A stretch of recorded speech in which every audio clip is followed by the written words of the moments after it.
एक कदम ईश्वर की ओर। निर्वाण प्रकरण पूर्वार्ध सर्ग 16वां।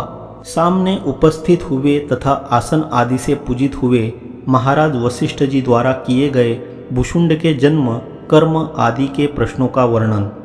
महाराज वशिष्ठ जी ने कहा, भद्र श्री राम जी, तदनंतर मैं उस भुशुंड के सामने उस प्रकार गिरा अर्थात उतरा जिस प्रकार पर्वत पर आकाश से नक्षत्र गिरता हो। मेरा शरीर अत्यंत कांति युक्त था। गिरने पर मैंने सभा में कुछ हलचल भी पैदा कर दी।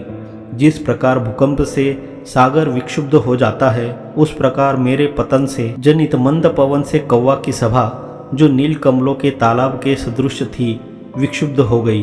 अनंतर त्रिकालदर्शी होने के कारण उस भुशुंड ने देखने से ही, यद्यपि वहाँ मेरा जाना अतार्किक था, तथापि वहाँ गए हुए मुझको यह वशिष्ठ आए हुए हैं यों जाना। तदनंतर जिस प्रकार पर्वत से छोटा मेघ उठे, उस प्रकार वह पत्तों के ढेर से उठ खड़ा हुआ और हे मुनिराज, आपका स्वागत हो यों मधुर वाणी बोला। स्वागत वचनों के साथ ही साथ दोनों हाथों से अपने संकल्प मात्र से उत्पादित पुष्पांजलि भरकर मेरे ऊपर उस प्रकार बरसाई जिस प्रकार मेघ हिम की महावृष्टि करता हो। तदनंतर आपके विराजने के लिए यह आसन है यों कहकर वह कौवों का अधिपति भुशुंड आसन लाने के लिए चाकर वर्ग का परित्याग कर स्वयं खड़ा हुआ और कल्प वृक्ष का नवीन पत्र रूप आसन लाया। तदनंतर मैं भुशुंड के साथ उस कल्प वृक्ष की लताओं से बने हुए आसन पर बैठ गया। भुशुंड के चारों ओर पक्षियों का समूह था। मननशील मुझे उस आसन पर आसीन देखकर अपने कांति मंडल से प्रसरणशील पंखों वाले उक्त सभा के कौवे अपने अपने आसनों की ओर दृष्टि डालने लगे। भुशुंड ने अर्घ्यपाद आदि संपादन कर मेरा सत्कार किया। महान तेजस्वी वह भुशुंड अत्यंत प्रसन्नचित होकर सुंदर सौहार्द से मधुर वचन मुझसे कहने लगा। भुशुंड ने कहा, भगवान, बड़े सौभाग्य का विषय है कि दीर्घकाल के अनंतर आज हम लोगों के ऊपर आपने अनुग्रह दर्शाया, क्योंकि आपके दर्शनामृत रूपी सिंचन से सींचे गए हम लोग आज पुण्य वृक्ष के सदृश अत्यंत पवित्र बन गए।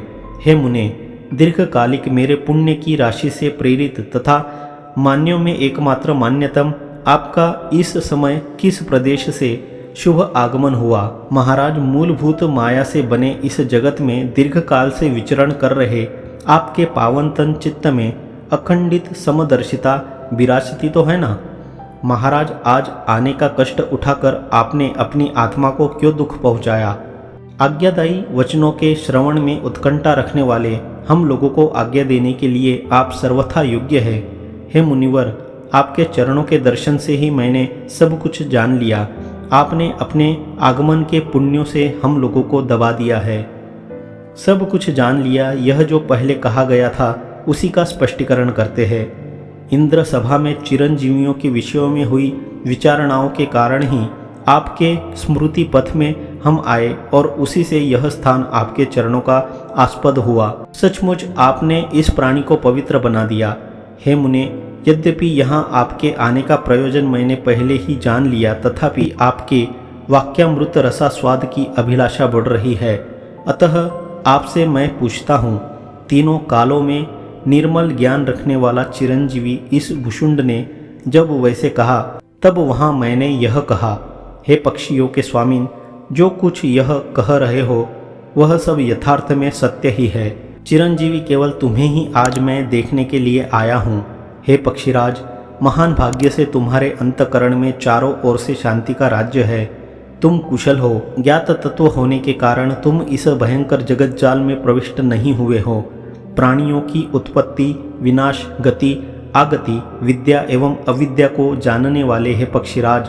तुम मेरे इस संशय का सत्य रूप से छेदन कर दो कि किस कुल में तुम उत्पन्न हुए हो और किस प्रकार तुमने तत्व पहचान लिया। हे साधो, तुम्हारी कितनी आयु है, तुम अपना कौन सा इतिवृत्त अर्थात विगत कल्पांत चरित्र जानते हो और किस महानुभाव ने दीर्घदर्शी तुम्हारे लिए निवास स्थान रूप से इस वृक्ष को निश्चित किया है।